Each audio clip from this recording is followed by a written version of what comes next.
Fire and Ice Festival, I decided to come up with a burn that's based on a pyramid.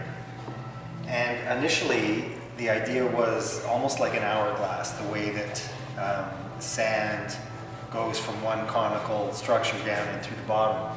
And using that is how I came up with the pyramid. So my first pyramid idea was just a simple stick structure, or using timbers, with a platform and an inverted pyramid below it.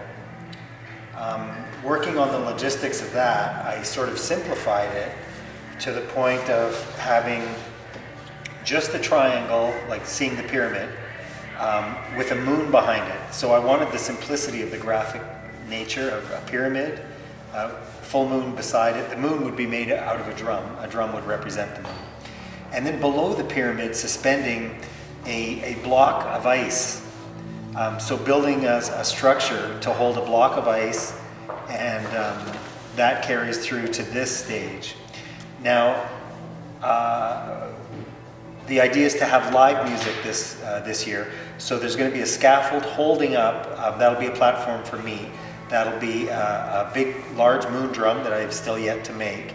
And behind it, I'll have a keyboard stand and some music rigging, positioned so that it looks like a full moon over the thatched portion of the pyramid. Initially, I was thinking of having the top of the structure perhaps cut out of steel, so that we saw a fire flickering through these sort of counterforms of steel. That ends up being very difficult to assemble and manufacture. So instead I'm going with grass, except I'm using the bamboo grass. It's an invasive species, Pragmates, I think is the botanical name for it. It's found in a lot of water-filled ditches along highways, and it does grow like bamboo. You can get a 13-foot stalk in one season. And so I'm thinking of covering the outer top portion of the pyramid in that, and then from the platform holding that, suspending this perhaps wooden structured ice cube that will represent both the earth, with the thatch representing the sky, and I'm bridging the sky and the earth. It also represents the male and the female. The fire pit's in front of it, so what I'm hoping we can do is design it so that if you're looking down on it, this is like looking down on the annex. Here's the pyramid, it's set up behind. There's a stage for the fire pit that's in the annex permanently. And behind the stage, I want to erect this pyramid. And then behind the pyramid, against the wall, will be where the band is located, the scaffold supporting the players. And the fire will be taking place here, with people being sort of around the entire area, looking in through the windows, and clearly more in the back part. From there, I just have to start gathering the raw materials, the grasses, and there'll also be a real lot of cedar necessary. So that's the next stage. With the drum form complete, I selected elk hide to cover it, knowing it would give me a deep, deep resonance. I also arranged for Stu Wilson, a local fire dancer, to perform during the pyramid burn.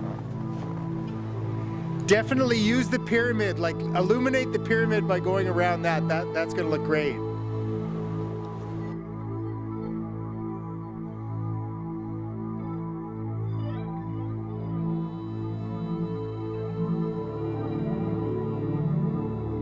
Yeah, that's really great.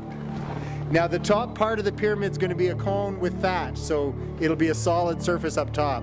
But we'll be seeing you through this triangle of ice, so that's a fantastic place to work. In order to cover the top part of the pyramid, thousands of individual grass stalks had to be selected, cleaned, and cut.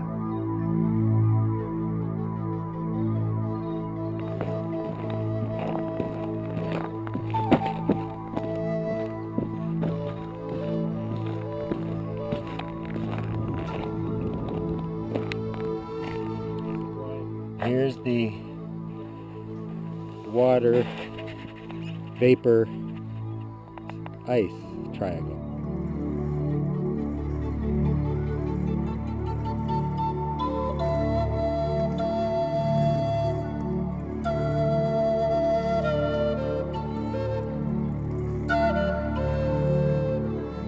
Within the pyramid, we would be putting about a cubic meter of dry cedar. Now, cedar is a sacred smudge, so in the process of the burn, we were also planning on smudging all of Caledon.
The sun god dreams of the heat of living.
I was here. Was I? Did I?